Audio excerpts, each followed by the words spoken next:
Hai, Assalamualaikum. Salam sahabat YouTube. Okey, hari ni saya kat kebun. Sebelum tu, kepada yang baru datang ke channel saya. Channel saya ni banyak menceritakan tentang kerja-kerja saya kat kebun.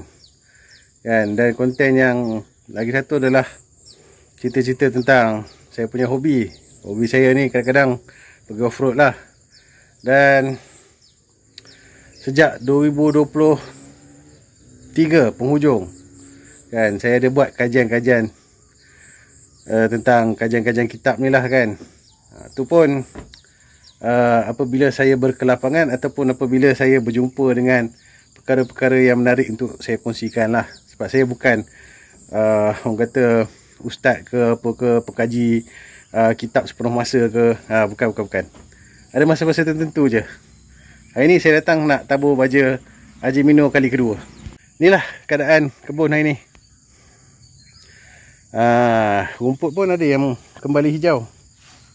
Macam sini kan. Sebab sini saya rasa saya tak racun secara keseluruhan. Kan. Tak tahulah. Lorong ni memang sebab bila rumput pendek memang dia tak sekat racun dengan baik. Kan. Macam saya cakap lah. Kan. Sebab tu orang biarkan rumput tu panjang. Paras-paras lutut ke apa ke, maknanya rumput tu dah matang. Bila ada daun-daun yang matang yang boleh menyerap racun tu, cantiklah serapan dia. Macam ni, itulah. Dah hijau balik. Tapi tempat-tempat yang rumput yang saya tak mesin, ngam.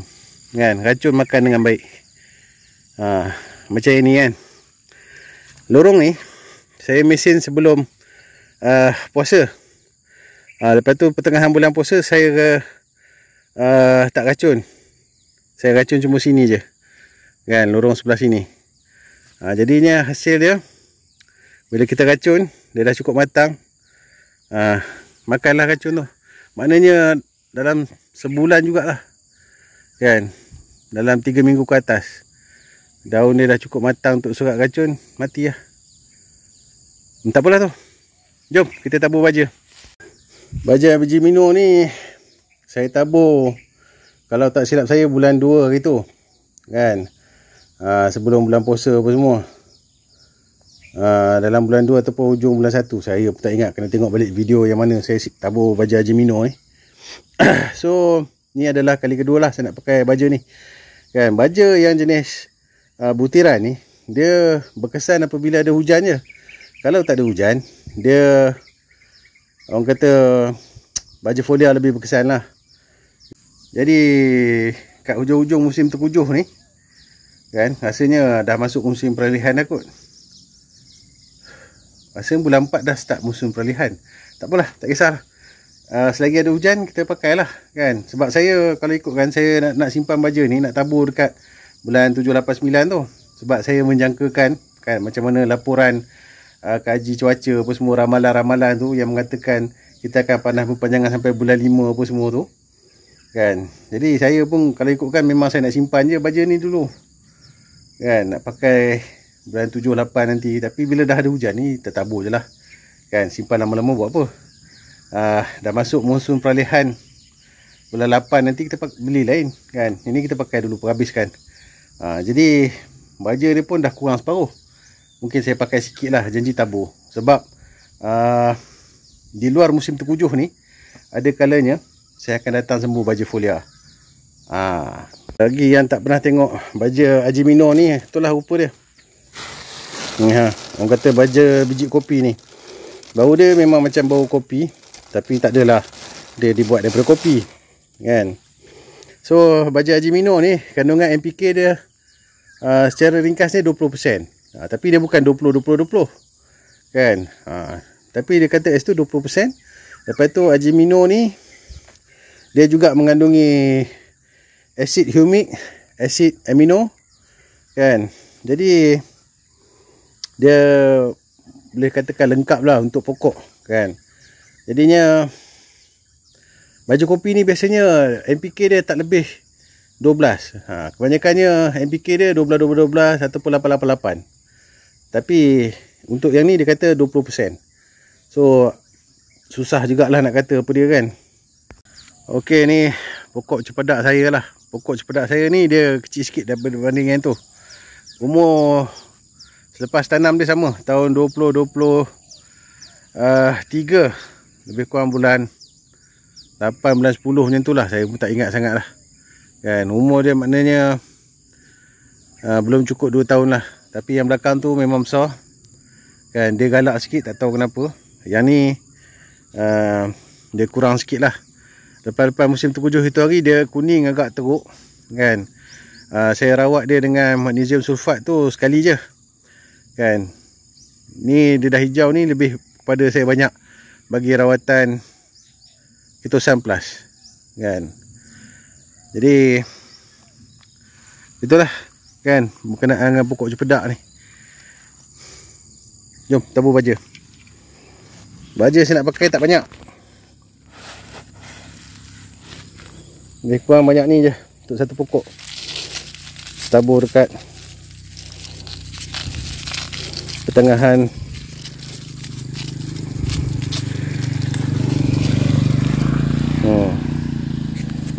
tabur di antara tengah busuk ke bawah lah kan. Padahal tu kan, sebab saya akan datang juga sambur baja folia. Kalau memang kita jenis buat ladang besar-besar, kita mungkin akan tabur dia banyak. Kemudian 2-3 bulan baru kita datang balik untuk bur baja lagi sekali. Macam saya ni, saya tabur sikit-sikit ni pun sebab saya datang sembur baja folia. Jadi sebab itulah saya pakai baja sikit. NG ada kan. Ni pula pokok kelapa pun sama juga. Saya tabur macam tu je. Lebih kurang kat mana saya tabur garam hari tu.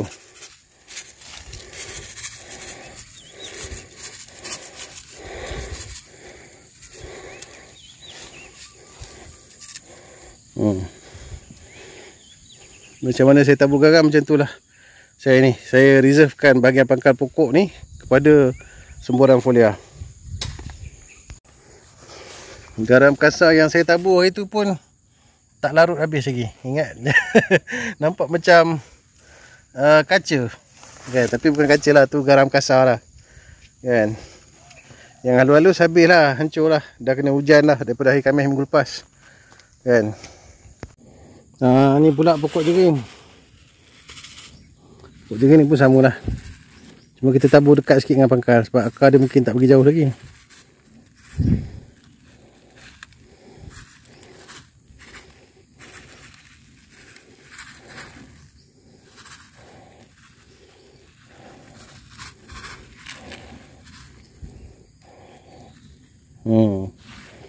Daripada pangkal membawa ke separuh. Untuk anak-anak pokok lah. Ini pula pokok petai. Saya nak try buka dulu lah, tengok dia boleh tegak dah.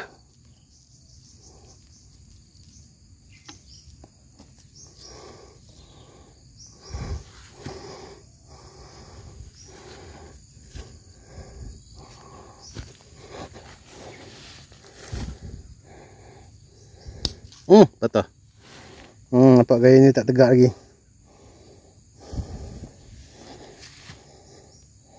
Tak apalah, kita pacak balik lah, ikat balik.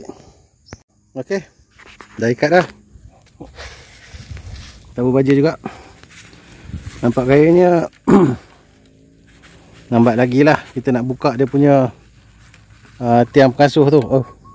Nampak gambar pucuk je. Ini pun sama macam pokok jering tadi. Daripada dekat-dekat pangkal tu bawa ke separuh busuk lah. Pokok kecil. Ok, ni pokok durian.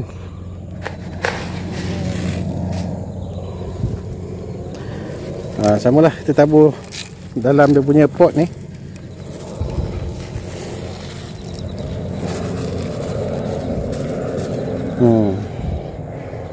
So yang ni senang lah, dia tak pergi mana dah. Dia punya baja tu dia akan duduk dalam pot ni je kan. Ni pun semak, kita tak racun. Ya. Ini pula pokok pisang.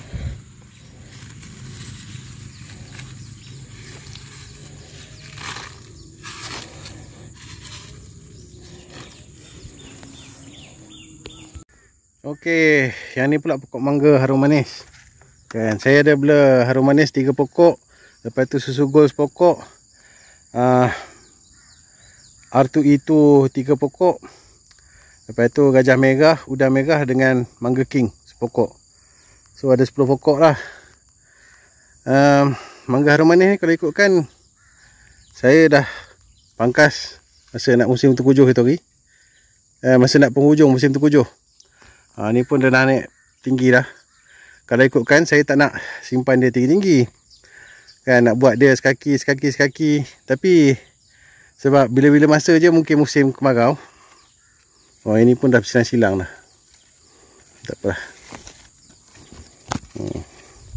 Bila-bila masa je mungkin musim kemarau. Jadi saya tak nak dia apa, macam mana kita nak kata, tak nak dia stres.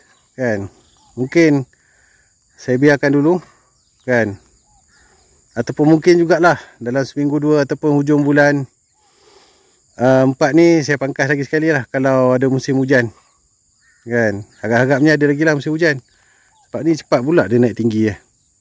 So kita tabur baja dululah. Sama juga kita tabur dekat hujung-hujung busuk dia.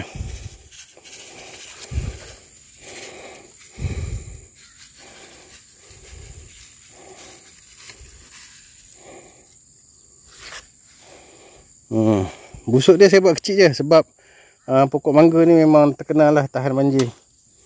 Kan, satu terkenal dia tahan banjir. Satu lagi saya pindahkan dia ke kebun ni pun dia dah tinggi 2 kaki dah. Saya bukannya tanam daripada biji. Kalau saya tanam daripada biji dalam busuk ni mungkin saya buat tinggi jugalah macam pokok kelapa. Kan, ini saya pindahkan anak pokok dia yang dah tinggi dalam 2 kaki. Buat busuk lebih kurang ala kadar je. Dan alhamdulillah lah, banjir paras peha itu hari pun dia hidup. Pokok tebu sayur ataupun tebu telur ni saya pakai lebih kurang macam pisang tadi lah. Kan, separuh daripada apa yang saya tabur dekat pokok kelapa dengan pokok mangga dengan pokok durian. Saya pakai separuh daripada tu. Lebih kurang macam ni lah.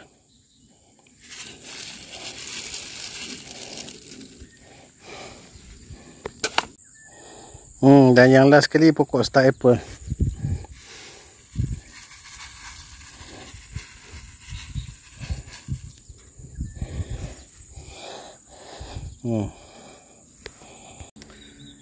Alhamdulillah, saya dah siap dah tabur baja Gemino. Kan, walaupun tak banyak tapi saya tetap akan sulamkan dengan baja semburan baja folia. Kan, tapi harap-harap apa ni hujan lagi lah minggu ni. Kan, sebabnya kalau baja butiran ni tak ada hujan yang melarutkan dia, jadi dia tak dapat diserap oleh akar. Itu kelemahan baja butiran lah. Dan satu lagi, semalam rakyat Malaysia dikejutkan dengan berita pemergian Allahyarham Tun Abdullah Ahmad Badawi, Perdana Menteri Malaysia yang kelima. Jadinya salam takziah kepada seluruh keluarga Allahyarham. Kan, jadi itu sajalah perkongsian saya pada kali ini. Sampai berjumpa lagi. Assalamualaikum dan selamat bertani. A'udzu billahi minasy syaithanir rajim. Bismillahirrahmanirrahim. Alhamdulillahi rabbil alamin. Ar-Rahmanir Rahim. Maliki yaumiddin. إياك نعبد وإياك نستعين اهدنا الصراط المستقيم صراط الذين أنعمت عليهم غير المغضوب عليهم ولا الضالين